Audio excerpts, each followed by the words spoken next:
think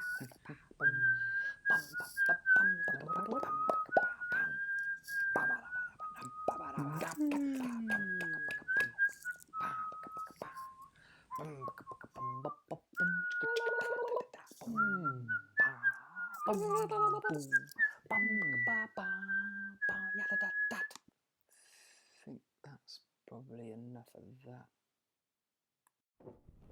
I have a question for you. When was the last time you needed some help? Maybe like me, you've dropped your phone down the back of the sofa. Or maybe you need help with something like tying your shoelaces, solving an algebra equation, trying to find that thing on the top shelf, chopping a mushroom, installing a bathroom, learning French, looking for your glasses, getting your pets off the table, laying the table for dinner, DIY, trying to fit the right pieces in the puzzle, shaking the dust off a tea bag, which is a really important part about making a good cuppa, choosing which head to wear, putting your goggles on, riding a bike, turning your car the right way round, fixing the boiler, straightening a picture, binding magnetic, putting the dogs in the boot, striking a match, cleaning your windshield, sorting out your spice drawer, lead guitar, putting your hair on, doing your finances, ironing, getting all the animals in the boat, reversing, taking a dog, doing your finest, staying on your feet, trying really hard to put out a match. Well, turns out I need a lot of help. One afternoon I was cooking a very nutritious dinner. Now my son has this thing that he has to be held in one of my arms when I'm cooking so he can see what I'm doing, which causes all kinds of problems when chopping, peeling, grating, breathing, living. I mean, you try taking something hot out of the oven with a 2-year-old in one arm. Anyway, this particular afternoon, I'd taken the aforementioned nutritious and delicious dinner out of the oven, emptied it into his plate, and then I'd left the tray on the hob and it slowly continued to cook, getting hotter and hotter and hotter and hotter, and eventually burning. The smoke sets the fire alarm off and it's loud and scary, and he was terrified, and his instinct is to reach out for help and grab hold of me as tight as he can, which makes me feel like a superhero rescuing him from peril. Things that are out of our control often scare us. Things that don't make sense. The dark, or exams. Yikes. Danger. A virus. Dum dum dum. In those situations, I find myself shouting out, God, if you're real, help! But can a help prayer actually, well, help? This is a story about when it actually did. 70 years ago, there was this bad guy called Adolf. Really nasty piece of work, whipped up half of Europe into his mega army and barged in on the other half of Europe. They were giving us last standing Brits, Belgians and French a right old hammering. They'd won most of the battles, conquered most of Europe, and had the last remaining soldiers right in the corner of France at Dunkirk, trying to escape back to the safety of England to live to fight another day. Now, at that time, the King of England, King George VI, was probably a bit scared too.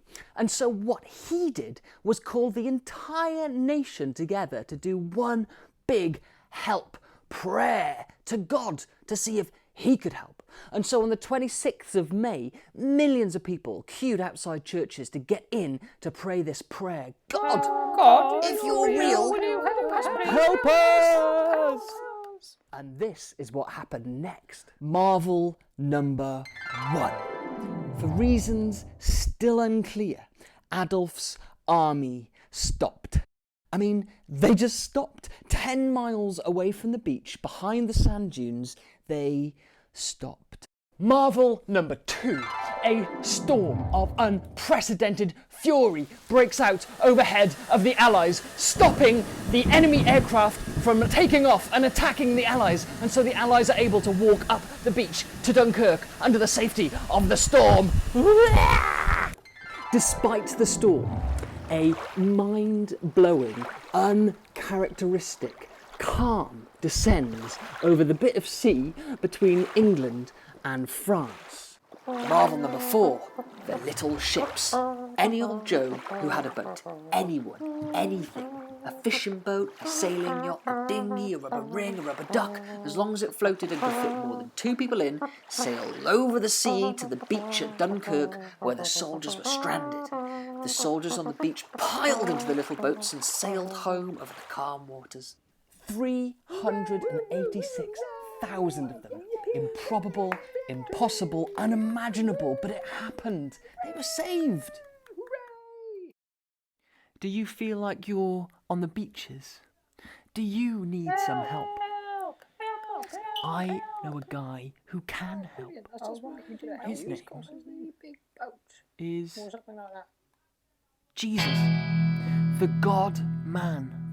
And whether your problem is seemingly small or huge, unprecedented, he is waiting to hear your cry for help. When he hears the fire alarm, he may not send in the fire engine straight away. He may not send a destroyer to incinerate the enemy. He may send in a flotilla of everyday, very normal fishing boats to the rescue. Can I ask, are you scared? Then why not light a flare, cry for help, mumble, shout a prayer to Jesus, and you never know, that flotilla of fishing boats could be on the way to your rescue.